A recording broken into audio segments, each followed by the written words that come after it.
Oh boy, what a wonderful day. I hope that there's no drama going on about anything that I care about. Oh, what's that? I haven't logged into Twitter? Oh, my bad.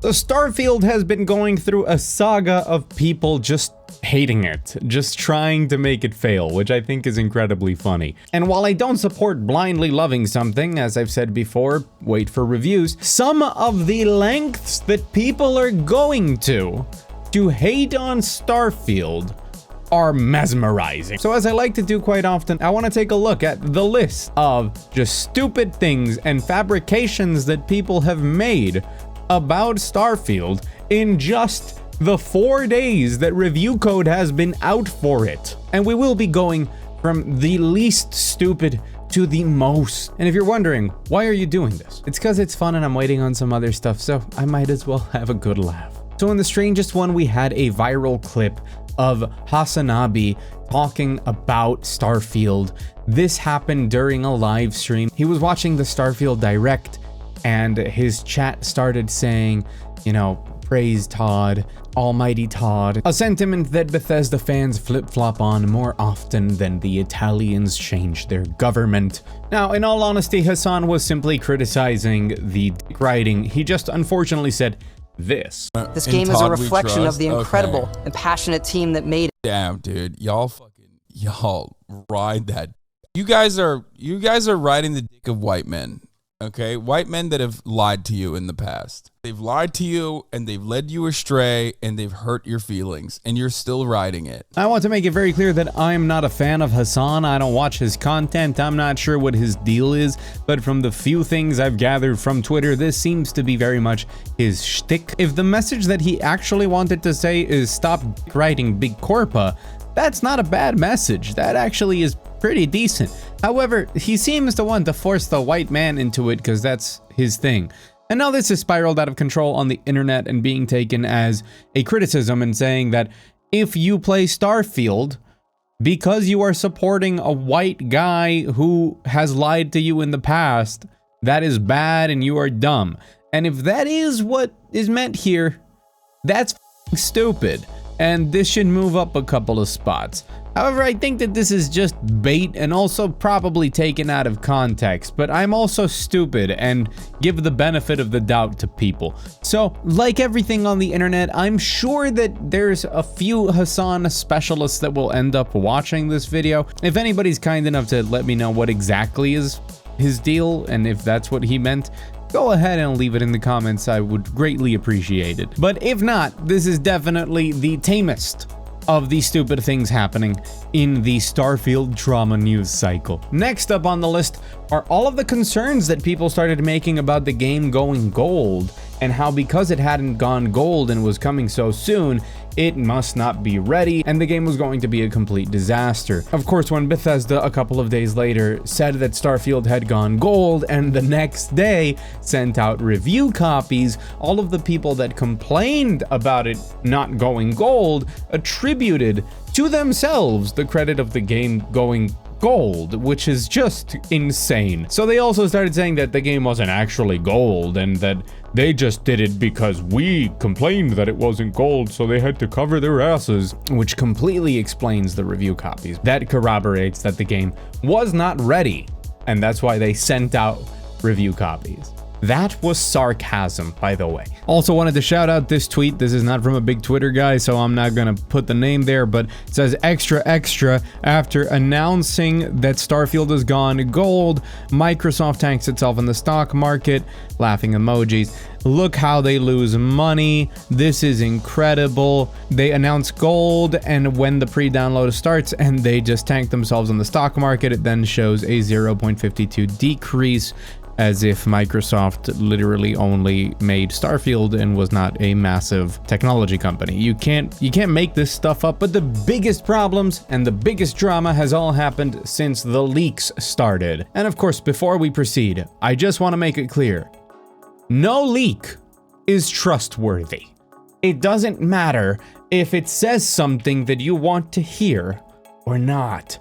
None of them are trustworthy. Reviews come out before the game. It'll be fine. But that leak from somebody saying that in 15 hours they hadn't encountered a single bug sounds great. I'd love to believe that. I want the game to be amazing. But that doesn't really sound... That doesn't sound real. I'm just gonna remain skeptical because I gain no benefit by not being skeptical. Just like the leak that said that the game frequently drops to under 19 FPS, which was posted by a complete and absolute nobody. And I'm saying this, and I am literally a nobody. So you know that it's really nobody, but somehow this stuff is making the news. If it was unclear to anybody that Starfield is gonna be the biggest game of the year, the amount of crazy news coverage, including the video I'm making right now, about stupid things, just to drum up attention along this game, just because people want to participate in this discourse, should make it very clear that there is no competition. This game is going to be just massive. Anyways, people then started going along with it, saying that it was all, again, a disaster and that Bethesda delayed the game twice and then moved it up a bit, but it doesn't matter because the game is bad and it's not finished and it runs like trash and it's the Xbox's fault. When I started recording this video a while ago, it was actually really fun, but now I'm just starting to get tired of reading all of these tweets. It's really, oh god, just, man, oh man. But undoubtedly, the biggest one is definitely Mark Kern, which, if you don't know who he is, used to be a big developer over at Blizzard. He worked on StarCraft, he worked on Warcraft 3 and on Diablo 2. He says a special thanks in Diablo 3, so we can all assume he was incredibly impactful, and he was a team lead on World of Warcraft, you know, a manager position in one of the biggest games ever. It's also true that he left Blizzard and started his own company that released one game in 2014, but he was kicked out of the company by the board in 2013, and from documents we've had since then, it seems it is because he is very incompetent at his job. So he tweeted out at the leak of the start screen. This is one we can confirm because Pete Hines replied to this, so this is actually Starfield's start screen. He said, "The physiognomy of start screens. The start screen of a game can reveal a lot about how rushed the team was and how much pride they took in their work. Starfield's start screen either shows hasty shipping deadlines by a passionate team overworked or a team that didn't care." So he got all of that out of the start screen because Mark Kern, in case you didn't know, is actually a genius. He wasn't a dev on Diablo 2. He made Diablo 2 by himself. You know, for a while he was Blizzard. Not even the company. He was a literal Blizzard, just running across a field. So this tweet, I saw it when it started popping off. About 24 hours in, it was at 5 million impressions. But then it just kept blowing up over and over again. It just kept showing up on my feed on my different Twitter accounts that I now need to have so that the algorithm actually gives me specific stuff on each of them. I have a problem. Don't talk to me.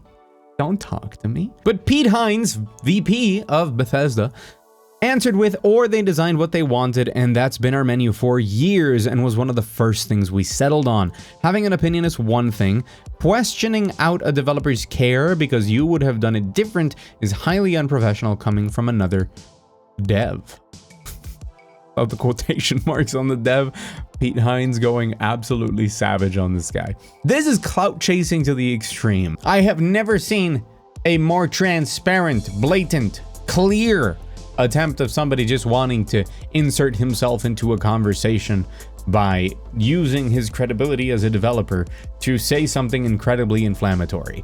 And as you might imagine, he got incredibly ratioed. I've never seen a tweet, I think ever, reach 9 million impressions and have like 3K likes. It's absurd. Let me refresh the page real quick. You know, if you type in X on Google, the first result is X, the Ty West movie on IMDb, and not Twitter. That's where we are now, guys. That's just where we are. Yeah, 9 million impressions, 3,216 likes. That's tough. That's tough, bro. Good luck with that. I actually saw this when he tweeted out because I follow him.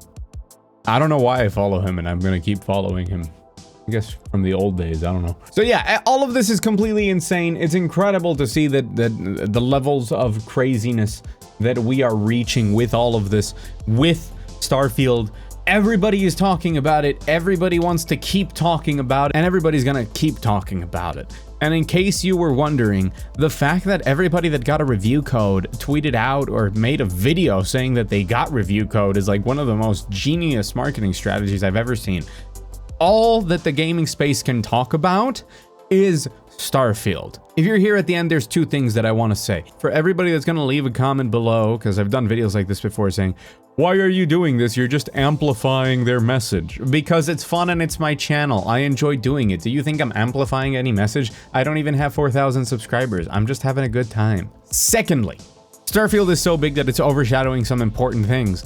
Keep in mind that this week we have Blasphemous 2 and Armored Core 6 releasing. And if you like a good Metroidvania, you should really keep an eye on Blasphemous 2. And of course, Armored Core 6 is from Software. I'm sure that when reviews come out, and they'll probably be really good, buzz will pick up. But don't forget, there's other games if you have the time. I will keep reviewing some stuff and waiting patiently for Starfield as well. Thank you very much for watching. I've been Mugthief. I'll see you on the internet.